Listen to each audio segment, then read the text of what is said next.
All right, ready to dive deep into some philosophy. Let's do it. We're going way back 14th century talking about a guy named Richard Kilvington. Oh, yeah, Kilvington. Not exactly a household name, right? Nope, not quite. But this guy's ideas, seriously groundbreaking. We're going to be using the Stanford Encyclopedia of Philosophy as our guide here. Excellent source. So get ready to unpack some seriously complex concepts. From logic and physics to ethics and even the nature of God, this guy covered it all. What's fascinating about Kilvington, to me at least, is he had this really unique approach, using logic and math in ways that were way ahead of his time. Like, imagine applying mathematical principles to ethics. That's some serious outside-the-box thinking. Mm. But before we get too deep into his ideas, let's start with the basics. Who was this Richard Kilvington guy? Well, the details of his life are a little, murky. Not unusual for someone from that era. We do know he was born around 1302. Okay, so early 1300s. Yep. And he studied at Oxford, pretty prestigious, even earned a doctor of theology. So we're talking serious scholar here. Definitely. And not just, some ivory tower academic. He actually worked for the king for a while. Wow, okay, so we've got a scholar connected to power. Sounds like he was a pretty influential figure. He was. And there's evidence he wasn't afraid to ruffle some feathers. He was known for his criticism of the Mendicant Friars, a very powerful group at the time. Oh, so a bit of a rebel. You could say that. So, yeah, not just a bookish intellectual, but someone who was actively engaged in the debates and controversies of his day. I like him already. But, okay, so we've got a scholar, a bit of a rebel. But what really set Kilvington apart, like intellectually? What made his approach so unique? Kilvington was, well, obsessed might be the right word, with logic and math. And he applied those tools to, well, practically every area of philosophy. Imagine using mathematical principles to analyze ethics, or logic to try to understand infinity. That's the kind of headspace Kilvington was in. Wow. Okay, so thinking outside the box doesn't even begin to describe this guy. But I'm trying to picture it. Did he, walk around with a measuring stick trying to quantify every philosophical concept? Huh. Not quite. Yeah. But he definitely had this fascination with measurement and limits. The idea that even abstract concepts could be analyzed in terms of their potential to increase or decrease their boundaries. Okay. I think I'm starting to get a sense of how his mind worked. Yeah. Can you give us, a concrete example? How did he apply this to a real philosophical problem? Absolutely. Let's take the concept of change. Kilvington argued that there is no first instant of change, only a last instant before the change begins. Wait, what? No actual moment of transition? Nope. Think about an apple turning from green to red. Okay. Kilvington would say there's a final moment when it's fully green, and immediately after, the process of reddening has already begun. There's no single point where it's in between. Okay. That's kind of mind-blowing. It is. It's almost like, remember Zeno's paradox? With the arrow never actually reaching the target? Oh, yeah. Same idea. It has to keep covering half the distance, so it never actually gets there. Wow. Okay. I think I'm following. So this actually leads us to another one of Kilvington's key ideas, right? It does. Infinity? Yes, infinity. The concept that always seems to tie my brain in knots. What did Kilvington have to say about that? Oh, he was completely absorbed by it. But he didn't see infinity just in terms of vastness. He was more interested in the idea of its density. He even came up with a way to, get this, compare different infinities. Hold on. You can compare infinities. I thought they were all just, infinite. How can one be denser than another? That's what's so radical about Kilvington's thinking. Picture this. Two infinite lines. One representing all numbers. Okay. And the other representing only even numbers. Okay, got it. Both infinite. Right. But Kilvington would argue that the line with all numbers is denser because it contains twice as many points within any given interval. Sure. Even though they're both infinite. One is, packed more tightly. Exactly. Wow. That is mind-blowing. So he's not just saying that infinity is big. He's saying there are different levels of infinity, like a hierarchy. Precisely. And what's amazing is that this idea, different levels of infinity, is actually used in modern mathematics today. Kilvington was centuries ahead of his time. Incredible. Okay, so he clearly had a knack for applying math to all sorts of unexpected areas. But he didn't just stick to abstract concepts like change and infinity, right? He also applied this to logic, didn't he? Oh, absolutely. Logic was one of his main areas of expertise. He wrote a whole book called Sophismata, which is basically a collection of like super intricate thought experiments. Thought experiments, huh? Like philosophical brain teasers. Exactly.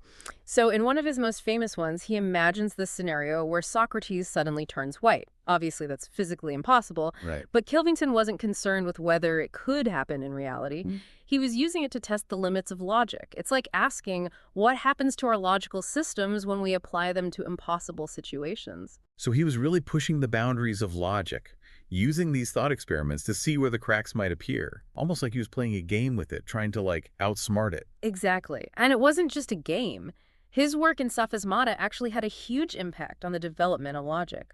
Other philosophers built on his ideas, expanding the field in new and exciting ways. Wow. This is incredible. Clearly a trailblazer in so many ways. But did he ever go head to head with any of the big names in philosophy? Like, did he ever challenge the ideas of, say, Aristotle? Oh, absolutely. Especially when it came to physics. Kilvington wasn't afraid to take on Aristotle, even questioning some of his most fundamental laws of motion. He felt that Aristotle's observations didn't always match up with reality. Okay, now that's bold. I'm dying to know what were Kilvington's criticisms. What did he think Aristotle got wrong? One of the things Kilvington challenged was Aristotle's idea that any force, no matter how small, could initiate motion. Oh, interesting. So, like, even the tiniest little push could get something moving. Yeah, that was Aristotle's view. But Kilvington said, no, no, no, there's got to be a minimum force needed to overcome resistance. He even had a term for it. Minimum quadnon. Minimum quadnon. I like it. Right. It's kind of like, if you're trying to move something heavy, a tiny nudge won't do anything. You need a certain amount of force to actually get it going. Right, right. Makes sense. So like a threshold that needs to be crossed. Exactly. And Kilvington went further. He actually used math to back this up, show that there's a real quantifiable relationship between force, resistance, and motion. He even developed his own laws of motion, building on that whole mathematical foundation. Wow, so really taking it to the next level. It's amazing how he saw these connections between math and physics that Aristotle seemed to miss. But what I find even more fascinating is how Kilvington applied this quantitative approach to ethics. I mean, how do you even begin to measure something like virtue? Yeah, it does seem a little counterintuitive, doesn't it? But Kilvington had this very interesting idea. He thought that virtues and vices, they're like physical qualities with varying degrees of intensity. Okay, now I'm really intrigued. Go on. Yeah, so he believed that just like a muscle, virtues could be strengthened or weakened over time. Someone who, let's say, consistently performs generous acts, they're actually increasing the intensity of generosity within themselves. Oh, I see. So like a moral workout routine. The more you use those virtue muscles, the stronger they get. Exactly. And on the flip side, if you keep giving in to, say, selfishness, well, that vice becomes more ingrained. It's a really interesting way of thinking about personal responsibility. Kilvington wouldn't have wanted us to just, passively accept our flaws. He'd want us to actively work on becoming better. Moral development is a dynamic process. Yeah, I love that. That's a powerful message. Still resonates today. But it does bring up a really interesting question. How did Kilvington square this whole idea of character development with the concept of free will? I mean, if our actions shape who we are, does that mean we're not really free to choose? Yes. The age-old debate. Free will versus determinism. Kilvington didn't shy away from it. In fact, he had a very nuanced view on how human freedom and divine influence interact. Okay, this should be good. Lay it on me. Yeah. How did he reconcile those two seemingly contradictory ideas, an all-powerful God and human beings having genuine freedom of choice? Well, he started by making a crucial distinction. God's absolute power versus God's ordained power. Right, right. We talked about that earlier. Absolute power being what God could do, and ordained power being what God actually chooses to do within the universe. Exactly. So Kilvington argued that God's absolute power, that's infinite. God could theoretically do anything that's logically possible. But the ordained power, that's the power that God chooses to exercise within creation. So like God setting up the rules of the game, but then letting us play freely within those boundaries. That's a great way to put it. And Kilvington believed that part of God's ordained power is giving humans genuine free will.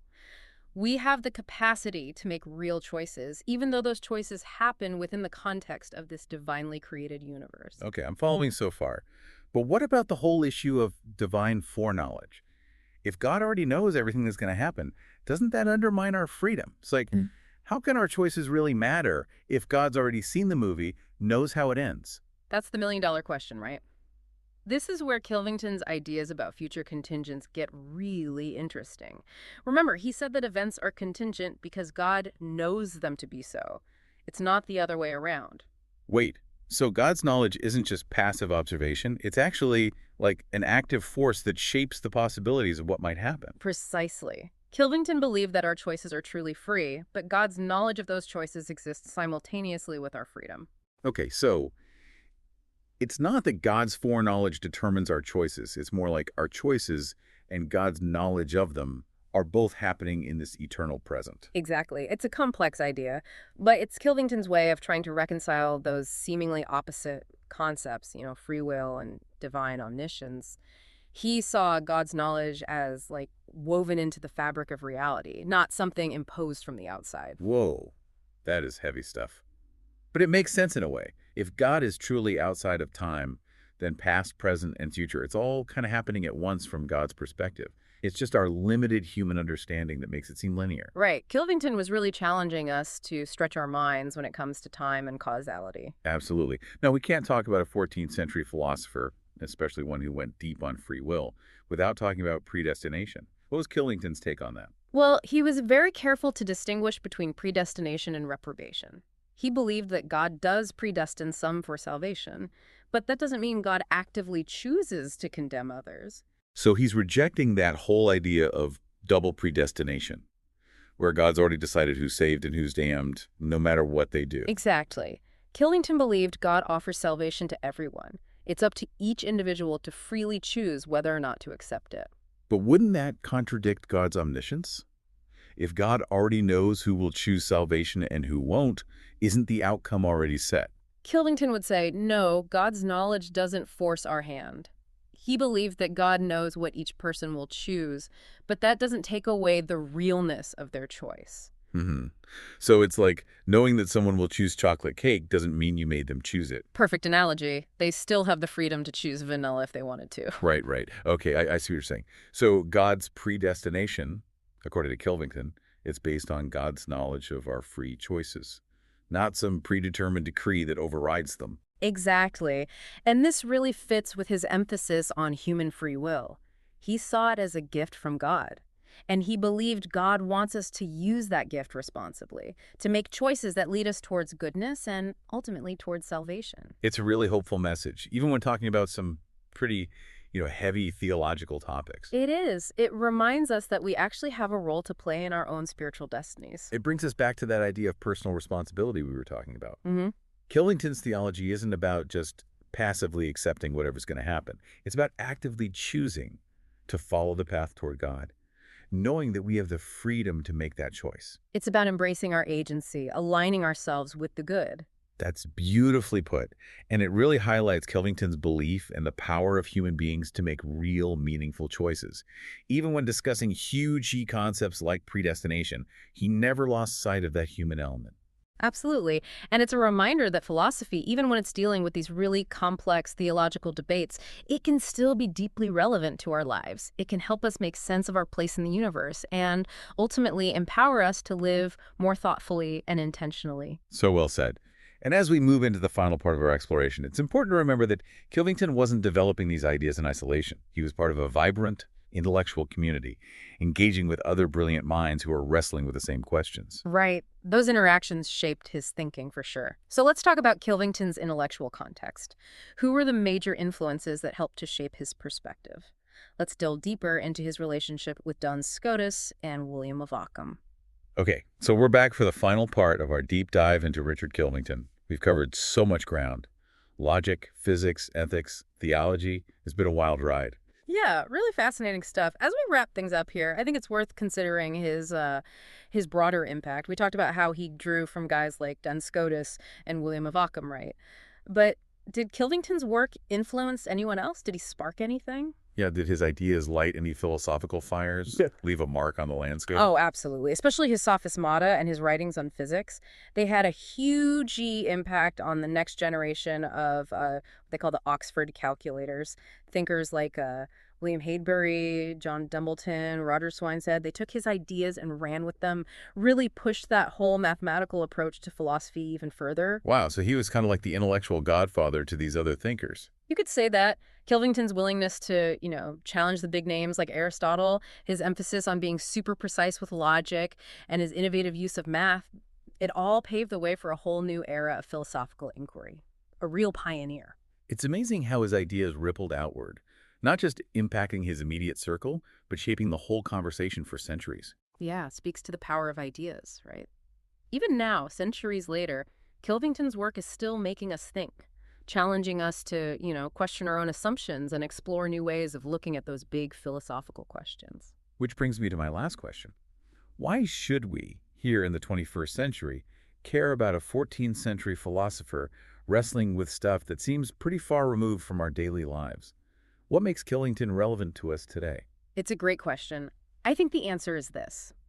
The questions Kilvington grappled with, logic, knowledge, ethics, free will, the nature of God, these are timeless. They're not limited to any one historical period. Right. It's not just about dusty old philosophical puzzles. These are fundamental questions about what it means to be human. Exactly. And we're still grappling with a lot of the same stuff that Killington was working on centuries ago. What's cool is how he approached those questions, with this rigorous logic, questioning everything, searching for clarity.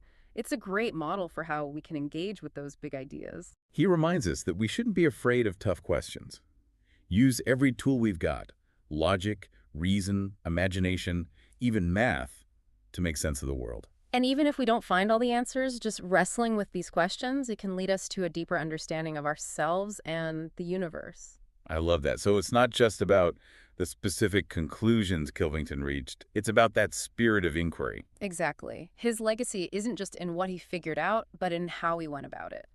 Beautifully put. Well, I think it's time to wrap up our deep dive into the world of Richard Kilvington. Hopefully you've enjoyed the journey as much as we have. It's been a pleasure exploring these complex ideas with you, and I hope it's made you curious to learn more about philosophy in general. There's a whole universe of ideas out there. Keep those philosophical gears turning. Absolutely. Until next time, keep questioning, keep searching, and never stop wondering.